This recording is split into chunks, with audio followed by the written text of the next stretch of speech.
का कहानी का दूसरा भाग शुरू होता है। इस कहानी में अभी हमने पहले देखा कि मृदु जो है वो अपनी तापी के साथ रवि और मीना के घर आई थी। अब जब उन्होंने बिल्ली के बच्चे के बारे में जाना, फिर वहां क्या हुआ, जो लल्ली थी वो वायलिन बजाना सीख रही थी, तो जो मृदु थी उसे बड़ी अजीब सी आवाज आई। अब आगे क्या हुआ वो जानते हैं।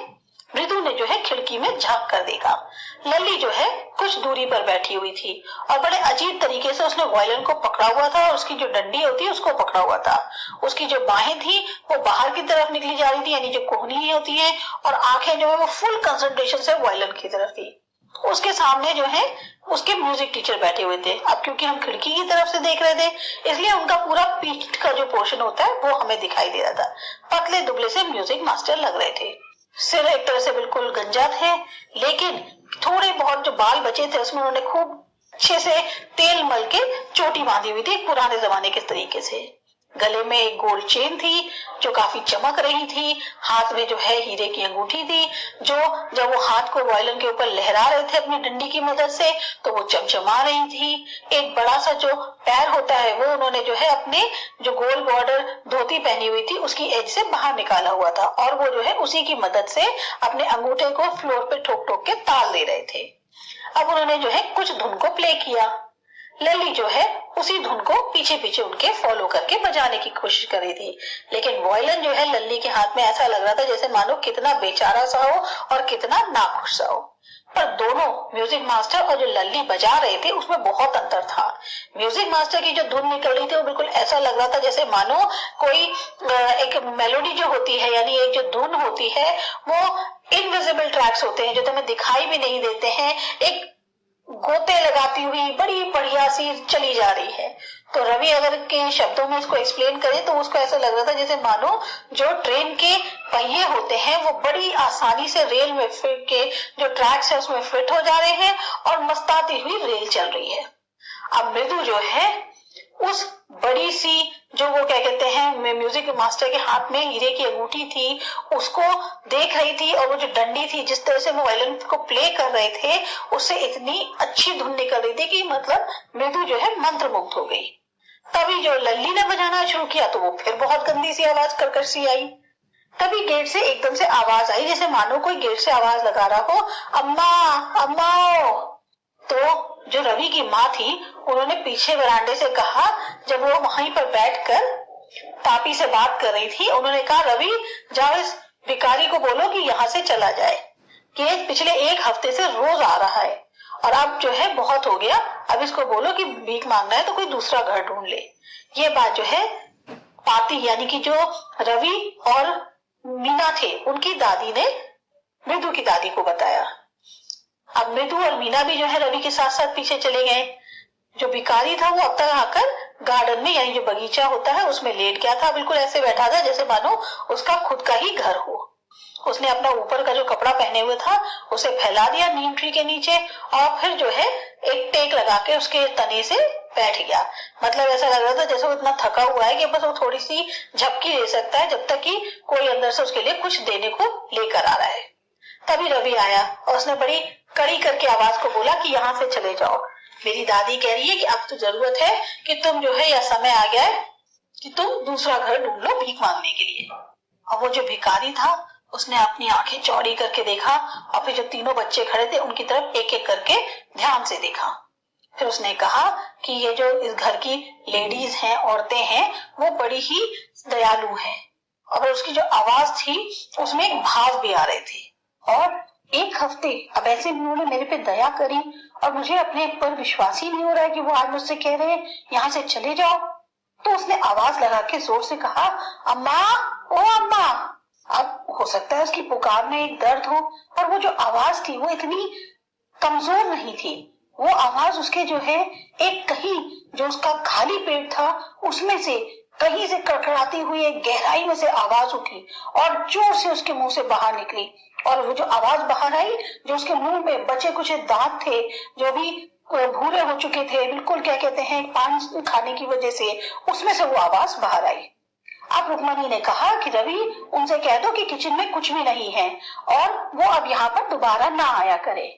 तो जो जिस तरह से रुक्मणी ने कहा इस बात को, उससे ऐसा लग रहा था कि मानो वो अब जो है इस भिखारी से काफी उकता चुकी हैं। मतलब अब उन्हें नहीं अच्छा लग रहा है कि वो भिखारी रोज रोज उनके दरवाजे पे आने लगा है। रवि को जो है ये सारी बातें बैगर को, यानी जो भिखारी था, उसको रिपीट करने की जरूरत नहीं महसूस हुई, क्योंकि जिस तरह से उनकी मदर ने जो है जोर से कहा था, आसानी से किसी को भी सुनाई दे जाता, और वहां नीम के पेड़ के नीचे तक प्रॉपर आवाज आ रही थी। अब जो भिखारी था वो उठ के बैठ गया, सांसें भरने लगा। फिर उसने कहा, अच्छा ठीक है, मैं जाता हूँ, बस थोड़ी देर मुझे यहाँ पेड़ के नीचे आराम करने ले दो। गर्मी बहुत ज्यादा है, धूप हो रही है, और जो रोड है, जो सड़क है, वो इतनी गर्म है कि उस पर तारकोल भी पिघल रहा है। मेरी जो पैर हैं, तलुए हैं, सोल जो किसे कहते हैं, उसमें जो है छाले पड़ चुके हैं, और यही दिखाने के लिए कि उसके पैरों में छाले पड़ गए हैं, उसने अपना जो पैर था वो दिखाया। उसमें नीचे जो सोल था वो बिल्कुल पिंक गुलाबी हो रहा था, और उसमें से जो छाले थे वो फूट गए थे। तो नंगे पैर चलने की वजह से उसके पैरों की बहुत बुरी हालत थी। अब मृदु ने जो है फुसफुसाते हुए मीना और रवि से कहा कि मुझे ऐसा लगता है इसके पास चप्पल खरीदने के भी पैसे नहीं है, तो तुम्हारे पास घर में क्या कोई जोड़ी पड़ी है चप्पलों की? इस पर रवि बोला, पता नहीं मेरे को, और मेरे तो इतने छोटे हैं कि इसके पैरों में आएंगे नहीं तो मैं ही अपनी दे देता। और तुम्हारे दोनों के, जो मीना है, मृदु है, दोनों के पैरों से इसके पैर जो है काफी बड़े, तो तुम लोगों की भी चप्पलें नहीं आएंगी। अब इधर जो भिखारी था वो क्या कर रहा था, उसने अपना ऊपर का जो कपड़ा था उसे झाड़ा और धोती को कसकर बांधने लगा। फिर उसने अपनी नजरें उठा के देखा, और फिर उसने बड़ी घबराहट के साथ सड़क की तरफ देखा, क्योंकि उसको जो है जो धूप की गर्मी थी वो बड़ा बेचैन कर रही थी कि पता नहीं अब फिर दोबारा उसको जो है इसके धूप में निकलना पड़ेगा नंगे पैर। अब मीना बोलती है, क्या कहते हैं, इसको पैरों में पहनने के लिए कुछ जरूरत है। और उसकी आंखों में, जैसे एक होता है ना, हम बच्चे हैं, छोटे होते हैं, तो एक दूसरे की तकलीफ को देखकर हमारे भी आंखों में एक दर्द आ जाता है। वही चीज मीना के साथ हुई। मीना को भी बड़ी तकलीफ हो रही थी उसको देखकर। उसने कहा, ये बात तो सही नहीं है। तो रवि ने कहा, चुप रहो एक मिनट, मैं इस बारे में कुछ सोच रहा हूँ। फिर वो अपने आप में बड़बड़ाता है, कहता है, नहीं ये अच्छी बात नहीं है, सही बात नहीं है, और इससे काम नहीं चलेगा, इससे इसकी मदद नहीं होगी। अभी ये जाएगा, 2 मिनट में इसके पैर जो हैं वो फिर बिल्कुल जो रोड है उसमें झुलस जाएंगे, और इसको चाहिए क्या, एक जोड़ी चप्पल की। अब बात आती है कि हम ये चप्पलें लाए कहाँ से। चलो एक काम करते हैं, घर के अंदर चलते हैं और चप्पलें ढूंढते हैं। वो जो है धक्का देता हुआ मृदु और मीना को घर के अंदर ले गया। जैसे ही उसने वरांडे में कदम रखा, मृदु की आंखें जो है उस अजीब सी चप्पलों पर गई जो वहां पर पड़ी हुई थी, और जब वो आई थी तब उसने उसको ध्यान से देखा था। उसने रवि से फुसफुसाते हुए कहा, रवि ये किसकी है? रवि ने भी देखा मुड़ के। अब उसको जो नजर पड़ी तो वो चप्पलें जो हैं बड़ी ही बुरी हालत में थी, बड़ी गंदी सी चप्पलें लग रही थी, पुरानी सी चप्पलें थी। तो उसने कहा, हाँ ये चप्पलें सही हैं, ये बिल्कुल सही साइज की चप्पलें हैं, और उसको उठा लिया। अब मृदु और मीना भी जो है उसके पीछे पीछे थोड़ा घबराते हुए बगीचे की तरफ गए। रवि ने जो है जाकर भिखारी से कहा, उसके सामने जो है वो दोनों स्लीपर्स को, यानी जो चप्पलें थी उनको डाल दिया, और उन्होंने कहा, लो ये चप्पलें पहन लो और फिर दोबारा वापस मत आना। अब जो भिखारी था उसने घूर के चप्पलों की तरफ देखा। उसने फौरन जो है अपना गमछा जो पहने हुए था, या जो उसके पास गमछा था, उसे कंधे के ऊपर डाला और अपने पैर जो है उस जो चप्पलें थी उसमें डाल के देखे, और जो बच्चे थे उनको आशीर्वाद देता हुआ वहां से चला गया। मतलब एक तरह से बच्चों ने उसके लिए एक अच्छा काम किया कि उसको चप्पलों की जरूरत थी, उन्होंने जो भी किया, जैसे भी किया, पर उसकी मदद करी और चप्पलें उसको दे दी। इस बात से जो भिखारी था वो इतना खुश हुआ कि उसने उनको आशीर्वाद दे दिया, और देखते ही देखते वो जो भिखारी था वो गायब हो गया, यानी कि सड़क से। अब क्योंकि उसको चलने में आसानी हो गई तो वो जो है चप्पल पहन के जल्दी जल्दी वहां से चला गया। अब जब म्यूजिक मास्टर का लेसन खत्म हुआ तो म्यूजिक मास्टर बाहर आए, और वहां पर उसने देखा कि वो तीनों बच्चे जो हैं पेड़ के नीचे बैठे हुए हैं और कंचे खेल रहे हैं। तो उनकी तरफ उसने जो है बहुत अच्छे उससे नहीं देखा कि हाँ बच्चे बड़े अच्छे हैं, कुछ नहीं किया, ना उनकी तरफ कोई तारीफ की नजर, कुछ नहीं, बस उनकी तरफ देखा था। फिर वो अपनी चप्पलें ढूंढने लग गए बरामदे में कि यहीं पे तो मैंने रखी थी, गई कहाँ। उन्होंने आवाज लगाई, लल्ली। तो एकदम से क्या कहते हैं, लल्ली उनके पास दौड़ कर आई। उन्होंने पूछा, लल्ली तुमने मेरी चप्पलें देखी बेटा? मुझे याद है मैंने यही उतारी थी। अब रवि, मृदु और मीना चुपचाप बैठकर लल्ली और म्यूजिक मास्टर को देख रहे थे कि वो जो है बरामदे के हर कोने में चप्पलों को ढूंढ रहे हैं। अब वो हर छोटी छोटी जगहों पर जो है ढूंढ ढूंढ के देख रहे थे, जल्दी जल्दी ढूंढ रहे थे। कभी वो रेलिंग के ऊपर देख रहे थे, कभी वो जो पास में गमले रखे रहते हैं उनके बीच में ढूंढ रहे थे। अब म्यूजिक मास्टर कहते हैं, अरे मेरी बिल्कुल नई चप्पलें थी, मैं जब माउंट रोड गया था तब मैं जो है रास्ते में उससे खरीदी थी। और वो कहते थे, तुम्हें पता है इतनी महंगी चप्पलें थी कि पूरे महीने की जो फीस है उसके बराबर उसकी चप्पलों की कीमत थी। अब लल्ली जो है भागकर अंदर गई और अपनी मम्मी को ये सारी बातें बता दी। तो रुक्मणी दौड़ के आई। अब वो थोड़ी सी परेशान सी लग रही थी, साथ साथ उनकी जो पाती थी यानी जो दादी थी वो भी आ गई। कहाँ जा सकती हैं? ये तो बड़ी अजीब सी बात है, सोचने वाली बात है कि किसी ने कहीं चुरा तो नहीं ली, क्योंकि बहुत सारे यहाँ पर तो जो बेचने वाले हैं या खरीद उसको सामान बेचते हैं, सब्जी वाले हैं, घूमने वाले, वो तो बहुत हमारे दरवाजे पे आते रहते हैं। अब दादी को इस बात को सोचकर चिंता हुई। रुक्मणी की निगाह तभी जो है रवि, मृदु और मीना पे पड़ी, जो है पेड़ के नीचे बैठे हुए थे। तो तुमने बच्चों, उन्होंने बोलना शुरू किया कि वो लोग जो है बिल्कुल चुपचाप दिख रहे थे। और धीरे से जाके बोला उन्होंने कि क्या तुमने जो है यहाँ कोई आसपास बरामदे में देखा था, कोई आया था? उनके जैसे कहते ना, एक माँ होती है तो उनके शक्ल पे एक एक्सप्रेशन आ जाते हैं ना कि कहीं बच्चों ने कोई गड़बड़ तो नहीं करी है। तो उनकी जो भौहें थी वो तन गई और एक उन्होंने चेहरे पे जो है अपने थोड़े कड़क भाव लाए। और जैसे जैसे जनरली क्या कहते हैं, उनका चेहरा बड़ा सौम्य रहता था, बड़े प्यार से बात करती थी, लेकिन इस वक्त जो है उनके चेहरे पे एक कड़कपन था। रुक्मणी गुस्से में आ गई। यहाँ तक क्या कहते हैं, जो मृदु थी वो भी डर के मारे कांपने लगी।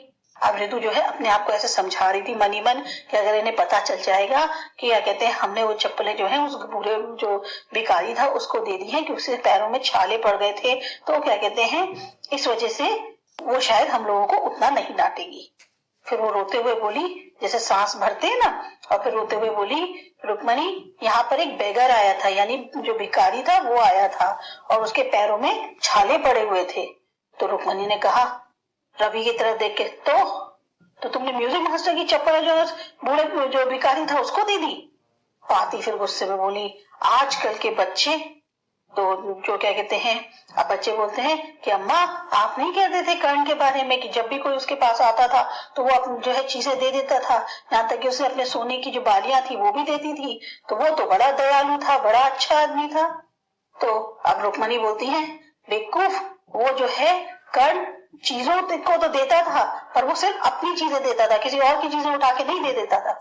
अब रवि कहता है, पर मम्मा मेरी चप्पलें जो है उस भिखारी के पैरों में फिट नहीं होती, और अगर क्या मेरी चप्पलें जो है फिट हो जाती अम्मा तो क्या तुम्हारे को तब बुरा नहीं लगता, या तब मैंने अगर अपनी चप्पलें देती थी तब तुम्हें परेशानी नहीं होती? अब रुक्मणी कहती है, रवि जाओ अंदर जाओ, इसी वक्त अंदर जाओ। रुक्मणी बहुत गुस्से में थी। वो भी जल्दी जल्दी अंदर आती है और जो है गोपू मामा की जो मतलब उन्होंने शायद ही कभी चप्पलें पहनी होंगी, बिल्कुल नई चप्पलें थी, वो लाकर दे देती हैं।